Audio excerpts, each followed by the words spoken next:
Hello, and welcome to Beyond Japan, an interdisciplinary podcast that looks at the broad reach of Japanese studies from within and beyond Japan. This podcast is brought to you by the Center for Japanese Studies at the Sainsbury Institute for the Study of Japanese Arts and Cultures, in collaboration with the University of East Anglia. I'm your host, Oliver Moxon, Research Support Officer at the Sainsbury Institute and researcher of Japanese War Heritage.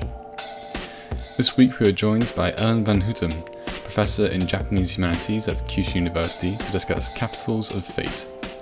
Ellen's research focuses on the history and archaeology of Japan's early and frequently changing capitals from the Asuka to the early Heian period. We explore why these capitals were moved, what the criteria was when creating a new capital city, and the influences of practices from mainland Asia. We hope you enjoy the show. Good afternoon, Ellen. Thank you for joining me on the podcast today. Thank you so much for inviting me and giving me this wonderful opportunity. So first of all, we'd like to know a bit more about you. Can you tell us about your area of expertise and how your interest had brought you there? Yeah, of course. In line with the title of this podcast, I think it is perhaps fate that brought me to my area of expertise. Although I mostly identify as a historian, my work on ancient Japan is heavily influenced by archaeology. And I've had this interest for as long as I can remember, but for some reason at university, I studied Oriental languages and cultures. And then when I had to write my MA thesis, this interest in archaeology resurfaced. So I decided to write about the Jomon period, which is a prehistoric period of Japan. This was in the early days of the global internet, and online booksellers were not really a thing yet. So it was very difficult to lay my hands on recent excavation reports and other publications. And it was quite a challenge to get to an up-to-date thesis. So for my PhD research, even though I wanted to continue working on a topic related to archaeology, I was also keenly aware of the difficulties associated with research that relied almost exclusively on recent excavation reports published by local institutes or obscure boards of education. So I decided it would be better to shift from prehistoric to historic times and select a topic about which there were written sources as well. How I got to my specific topic then, for this I must actually give credit to my original PhD supervisor, Paul van den Broeke. Paul was an expert in Shingon esoteric Buddhism, but we also shared an interest in archaeology. And one day he had told me a story about his experiences excavating in Japan. Paul was a quite tall man, and after a couple of days digging with a shovel that was far too short, the archaeologists apparently took pity on him and presented him with a specially commissioned long-handled shovel. This, of course, led to a long-lasting bond with these archaeologists of Muko, which is a small city in the outskirts of Kyoto. In the late 8th century, the area of Muko city had actually been the location of Nagaoka, an ancient capital, and it was actually the capital that immediately preceded Kyoto. So I started reading up on Nagaoka, and it seemed like the perfect topic to me. Other than an article by Ronald Tobey and some scattered references here and there was almost no information available on this Chinese-style capital in Western languages.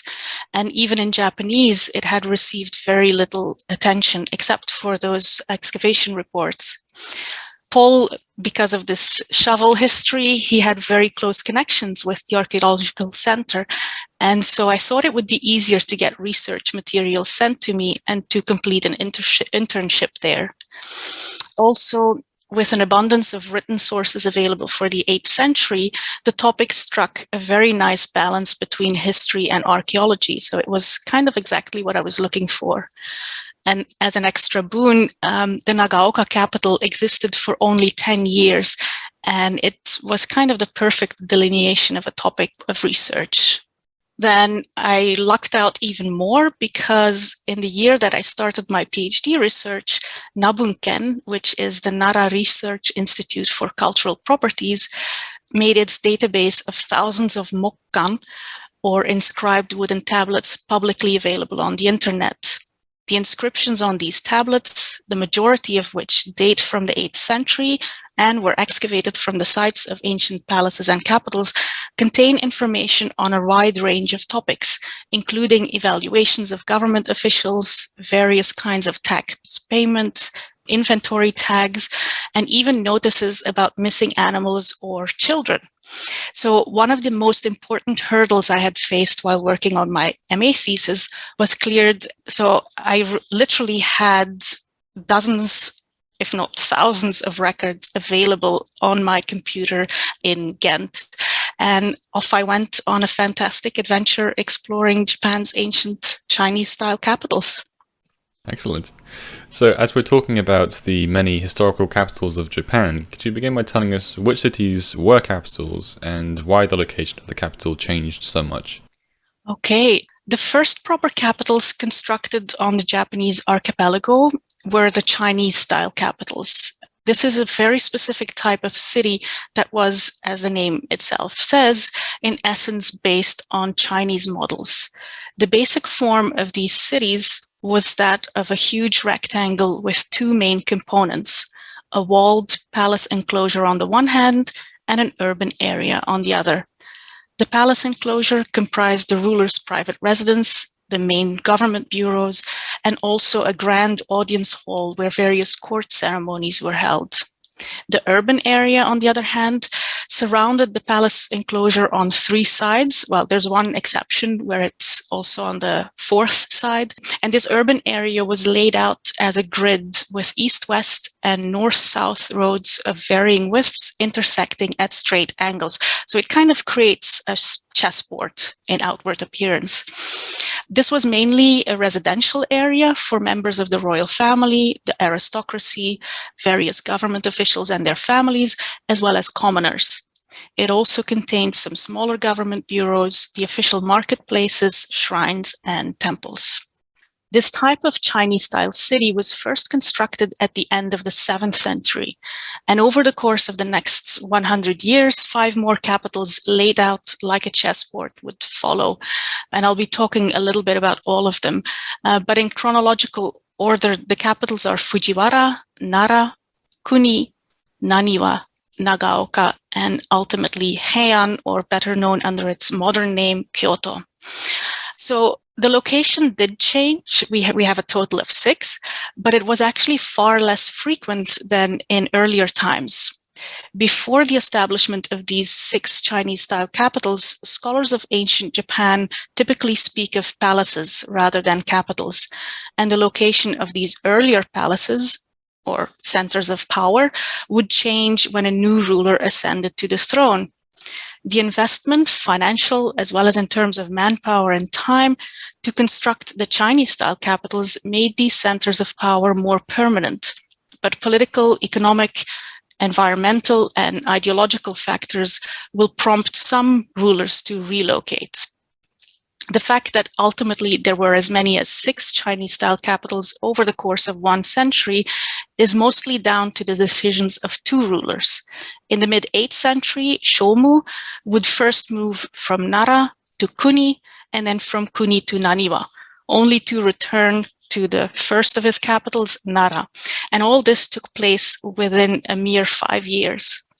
Then about 40 years later, it was Kammu, who moved from Nara to Nagaoka, the capital I specialize in, and then he abandoned the city after 10 years to move to the city that is now known as Kyoto.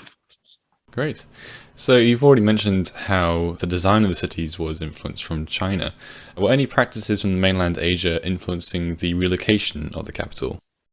Yes, there's actually several elements of the Chinese mainland that have an influence, and they apply to different capitals. So again, let's start at the beginning. You already mentioned, indeed, so the capitals themselves, they are modeled after Chinese precedents.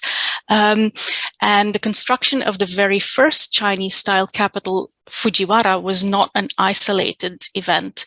It was part of a much, much wider project in the late 7th century, in which bureaucratic elements from the mainland were adopted by the Yamato court, so by the court on the Japanese archipelago. I should stress that none of these were simply copied from China, but rather they were adapted to local circumstances. Over a period of 50 years or so, an entirely new bureaucratic structure, new laws and regulations, and new architectural styles were introduced. And the construction of a proper capital was just one aspect in this process. So it's generally assumed by most scholars that the impetus for creating this first capital city, the actual proper city, came from the mainland.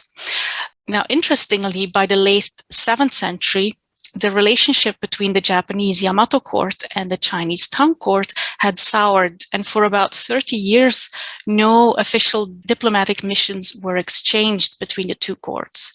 It is exactly during this lull in direct contact that the Fujiwara capital was constructed. As a result, its layout deviates somewhat from what one would typically call a Chinese-style capital. Most importantly, the palace enclosure, so where the emperor resided and where the most important government structures were, was located in the center of the city rather than at its northern edge. According to Chinese ideas, a ruler ruled his subjects from the north and was looking out over the south. And of course, with the Fujiwara Palace in the center, that was a major deviation. It also meant that there was no main entrance gate to the city, and there was no long, impressive avenue guiding a visitor to the palace. Rather, the opposite, actually. Most likely, any visitor to the palace would have approached it from the back instead of from the front. So when direct diplomatic relations were resumed around the turn of the 8th century, Japanese envoys must have realized how different their capital looked from the model they were supposedly emulating. Many scholars therefore assume that the main reason for Fujiwara's abandonment and the construction of the next capital, Nara, was a perceived need to have the capital look much more like its Chinese counterpart. Also, Nara may have been better suited to accommodate the still growing mainland-inspired government apparatus that was still developing when Fujiwara had been constructed. Another aspect taken from the mainland that has to do with the location or the relocation of the capital was the concept of dual capitals, so having two capitals at the same time. The Chinese Tang dynasty had a western capital called Chang'an and an eastern capital called Luoyang. And already in 683, a Japanese ruler by the name of Temmu had stated that the Yamato court also should have palaces in two places. One was in Asuka, near the location where a decade later the first Chinese-style capital would emerge, and the other was in Naniwa, or present-day Osaka.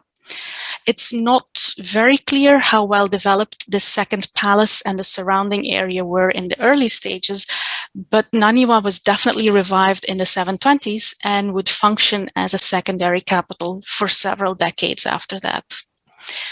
Then, if we move a little bit further in the 8th century, a different set of practices or ideas from the mainland may have been behind the abandonment of Nara for Nagaoka. This move was executed at the command of a ruler known as Kammu, and both Kammu and his father Konin, who was also Kammu's immediate predecessor on the throne, belonged to a different branch of the royal family than all previous rulers since the establishment of the Fujiwara capital. Although one cannot entirely compare this lineage shift to the dynastic changes taking place in China, where you really have one ruling family overthrowing the other, the old ruling family, and we really see a shift in the dynasty. Several scholars, including myself, we see evidence in certain Chinese-style court rituals that Kammu performs, and these seem to indicate that he was keenly aware of this shift in lineage, and that one reason for constructing a new capital in Nagaoka was an attempt for him to assert his power and the kind of coming to power of his family lineage, of his branch within the royal family.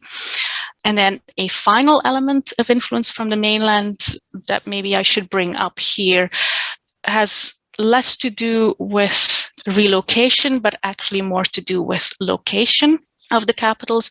Once the decision had been made to construct a new capital, it was of course important to select an appropriate site. Practical concerns such as accessibility, as well as political issues, like, for example, which family controlled the area, were important, but there were other concerns as well. And we have very few details on what the specific process was, but somewhere down the line, experts in site divination were consulted to determine the site of the new capital. Site divination, also known under the more popular terms geomancy, or in Chinese Feng Shui and in Japanese Fūsui, originated in China. And the site divination process was used to select the most fortuitous location for tombs, for private residence, and ultimately also for cities. I see. So there's a real complicated picture going on there behind why these places are moved around so much. But it's amazing to think there's such a direct connection with the politics between the Japanese court and the Chinese court at the time as well. Definitely, yes. So when I first proposed this episode, I had suggested the title Capitals of Faith, something what you said may have had very little to do with relocating the capitals in Japan.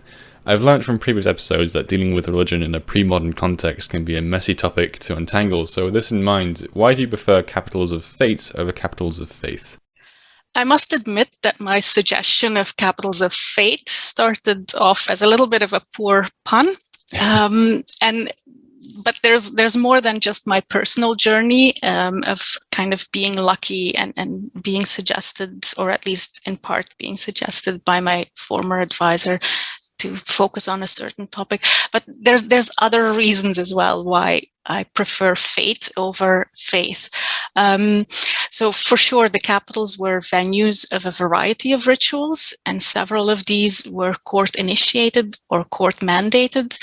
But to me, the idea of a capital of faith conjures up notions that these capitals were constructed with a clear religious purpose or belief in mind, or that their main reason for existence was the fact that they were cultic or religious centers. So yes, there were state-sponsored Buddhist temples in the capitals, and in some cases, even private Buddhist temples were erected within them. But there were also shrines for worship of a variety of kami or other deities. But even given this, their presence still does not mean to me that these capitals were capitals of faith. So why did I, perhaps somewhat flippantly, suggest capitals of fate? In part because the act of building or relocating a capital determines the fate of numerous people. Population estimates vary widely, but in Fujiwara, so the earliest of the Chinese-style capitals, the population may have been around 30,000 people.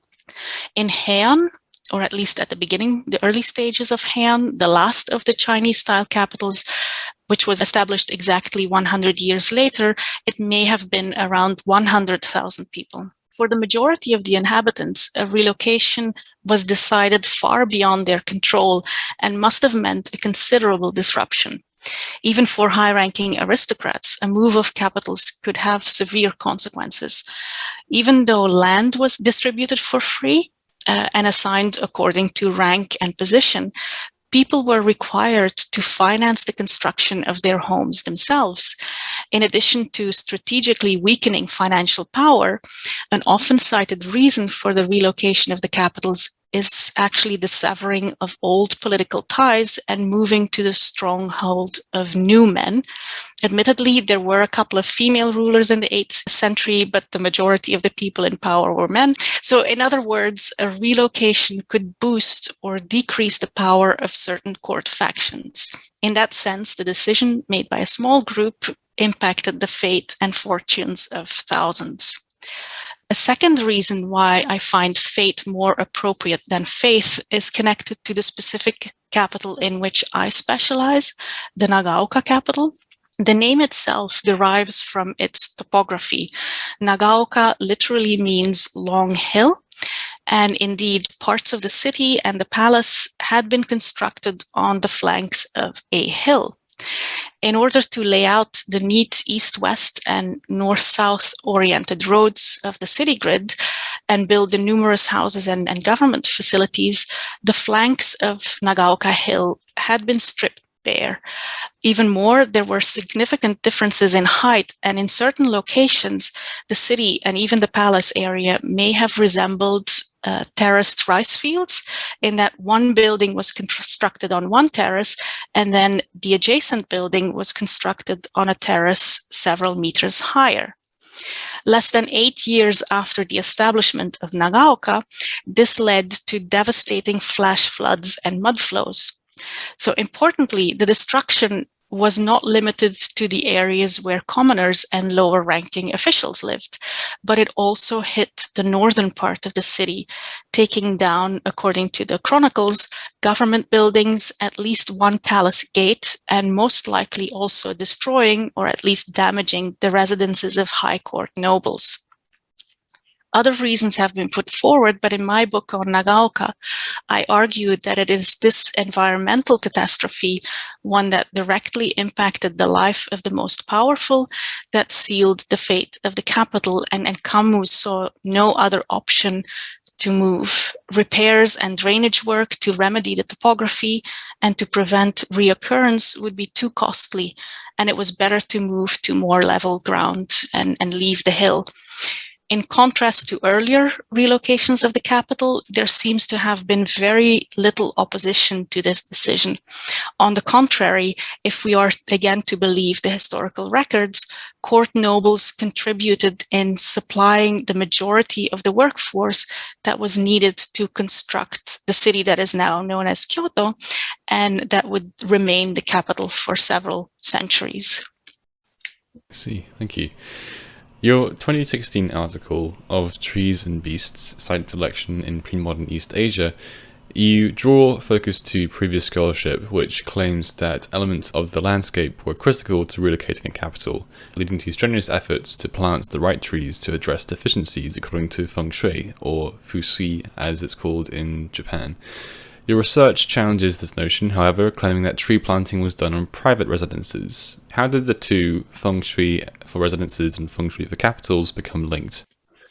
Thank you. That's a very interesting question. And it actually results from one other of those lucky breaks. It originates from a tiny little footnote and me trying to figure out why these specific sites were chosen. And historians, but also archaeologists of these Chinese-style capitals continue to repeat this whole idea of what is known as Shijinsōō, correspondence to the four deities. So the confusion essentially originates with this specific four-character phrase, this Shijinsōō. As far as I've been able to trace, this specific set of four kanji, four characters, occurs only in Japanese sources, but not in Chinese or Korean sources. The four deities mentioned in this phrase, the Shijin, are the vermillion sparrow, the azure dragon, the white tiger, and the black turtle snake. And each of them guards one direction, either the front, left, the right, or the back of a site, according to the principles of geomancy or feng shui. We see this little phrase, this set of four characters, pop up in Japanese sources around the end of the 11th century. And what is interesting, it comes with a very specific interpretation of which landscape features are deemed ideal for a site to correspond to the four gods. The area of the sparrow should have an open plain with a stagnant body of water. The dragon should have a flowing river. The tiger should have a road, and the turtle snake should have a hill. So in essence, each direction needs its very specific, either natural or a man-made landscape feature. So if you happen to live in a place where one or more of these features are absent, the sources then go on to state that you can correct the landscape by planting specific numbers and specific types of trees. So I should stress here maybe once more that although the 4-character sequence that is essentially correspondence to the 4 deities seems to have been used in Japan only. The actual practice in which these very specific landscape features, so plain, river, road, mountain, are sought after is not. I found evidence of it in manuscripts preserved in Dunhuang, which is in China, and that date back to at least the 9th century. I also found it in Korean manuals on Feng Shui or Pungsu, as it is called there. The only difference is that the Korean and Chinese texts do not use the same 4-character phrase to describe the process. The practice exists, but it just has a different name. The problem is that somehow in medieval times in Japan, this 4-character phrase and its very specific interpretation, so the 4 specific landscape features, came to be connected to the much earlier Chinese-style capital cities, even though all the early and detailed manuscripts I found, whether it be in China, in Korea, or in Japan, clearly limit this practice to manuals on how to make one's private residence an ideal feng shui site.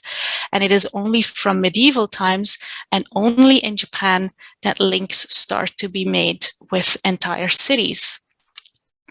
So here I think it's very important to keep in mind that depending on the intended use of a site, whether it be a full-sized city, a private residence, or even an army camp, actual feng shui, actual geomantic practice differed.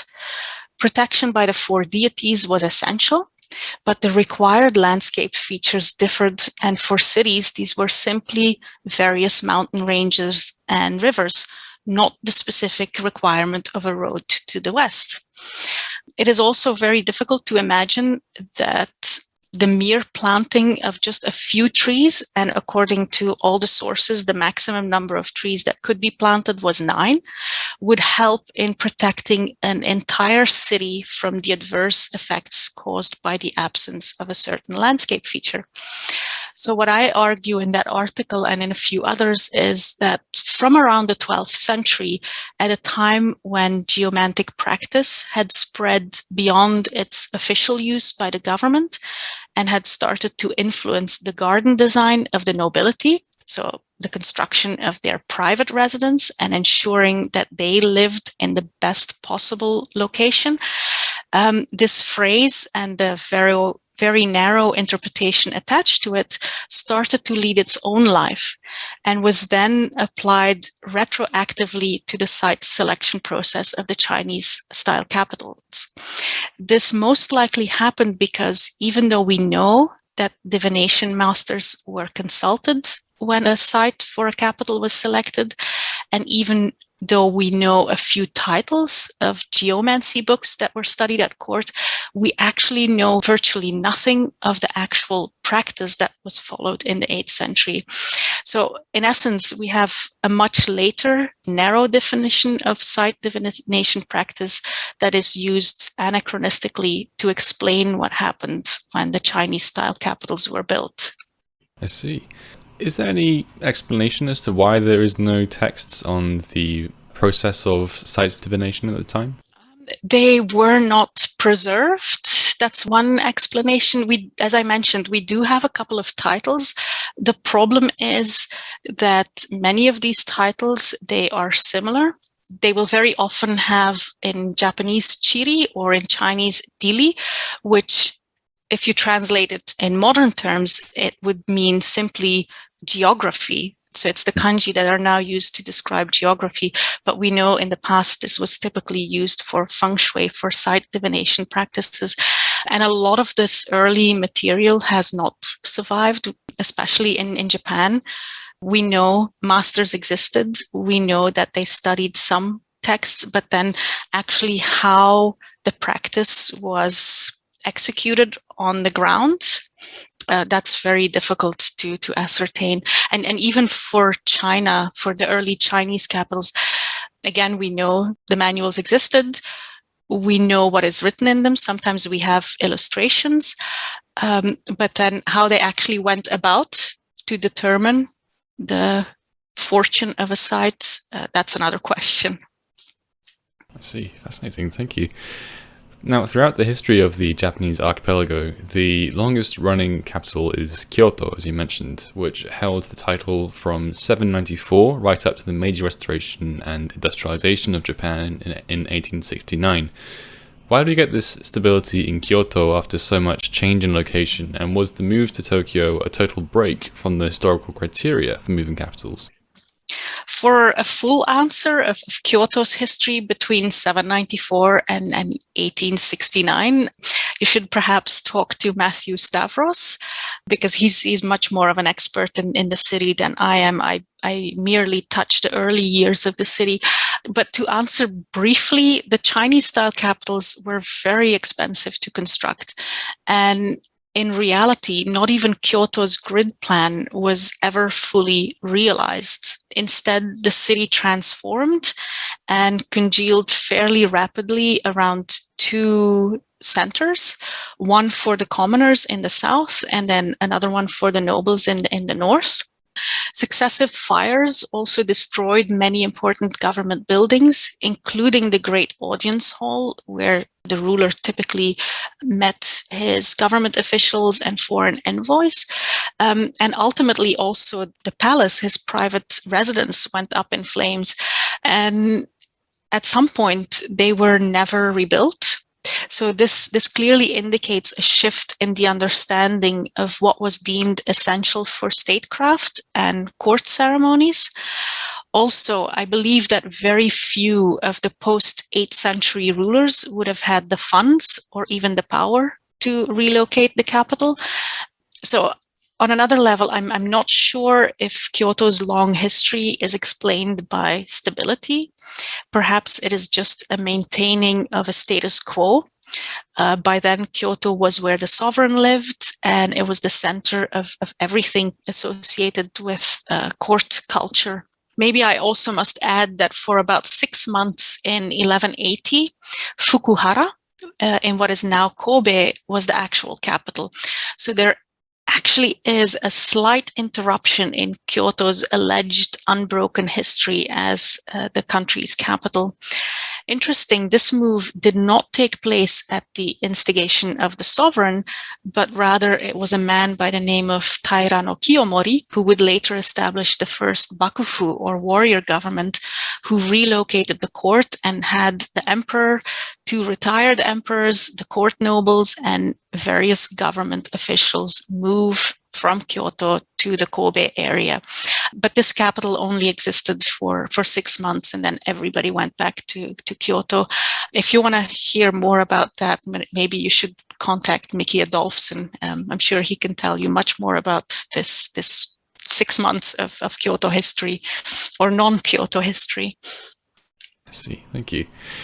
So, thank you for answering all of my questions, Ellen. Before we finish the episode, could you share with us what other projects you're currently working on? My biggest project at the moment is actually taking me forward more than 1,000 years to the Meiji period and even up until the present. I am working on a social and institutional history of Heian Jingu, or Heian Shrine, which is a Shinto shrine in Kyoto that was established in the late 19th century. Despite this huge jump in time, there are actually very strong connections to my earlier research in 3 aspects. First of all, the buildings were erected because Kyoto celebrated its 1100th anniversary. At that time, the decision was made to construct a replica, be it at reduced scale, of the audience hall and a few other buildings of the original 8th century palace of Kyoto as it had been established by Kammu. The red and white structures you see now, if you were to visit the shrine, are actually those replicas, those 19th century replicas. Second overlap with my old projects is, even though this entire project of creating replicas was originally conceived as a monument, a nationwide organization backed by powerful politicians and entrepreneurs in the 19th century suggested at the very last minute to add shrine facilities to the replicas, essentially turning these replicas into a Shinto shrine. Of course, a shrine needs a deity, and it was decided that Kammu, so the ruler who established Kyoto but also established Nagaoka, would be deified and enshrined in Heian Jingu. Around World War II, in the late 1930s, early 1940s, a second emperor would actually be enshrined in Heian Jingu. His name is Komei Tenno, and he was the last emperor to rule from Kyoto before the move to what is now Tokyo was carried out. And then a third aspect of my earlier research that pops up in this project are the 4 deities. So there's also a connection with Feng Shui or geomantic practices. The 4 deities protecting the directions are prominently visible at the shrine in the form of statues adorning the hand washing basins, decorations on the lanterns suspended from the roof, the names of certain buildings, their presence on promotional material, and the like. So in that sense, yes, I made this huge jump in time, but there are very strong roots in what I did earlier, and you see 3 central elements of previous research actually pop up in a topic that is much more modern. Fascinating. I think your research around Heian Jingu is particularly interesting. It's a great example of how contemporary governments try and mold and shape the narrative of the past. Yeah, exactly. So I hope one day when the book is finally finished, maybe we can do another podcast. Yeah, definitely. Great. Well, thank you for joining me today, Ellen. It's been a real pleasure. Thank you so much for giving me this opportunity. You can find a link to Ellen's research profile in the description below. Next week, we'll be joined by Zoe Shipley, graduates from our MA program in Interdisciplinary Japanese Studies, to discuss her thesis research, Reality or Fantasy? 19th Century Tourist Photography in Meiji, Japan. Zoe's research is based on a family heirloom, the Japan album, collected by Robert T. Rhode between 1877 and 1884. Made up of a collection of commercial photographs and his own work, Zoe addresses how the album highlights the difference between the reality of modernization occurring at the time in Japan, with abstractions of tradition through costume and exaggerated scenes to pander to the foreign gaze. We hope you'll join us then. Thank you for listening.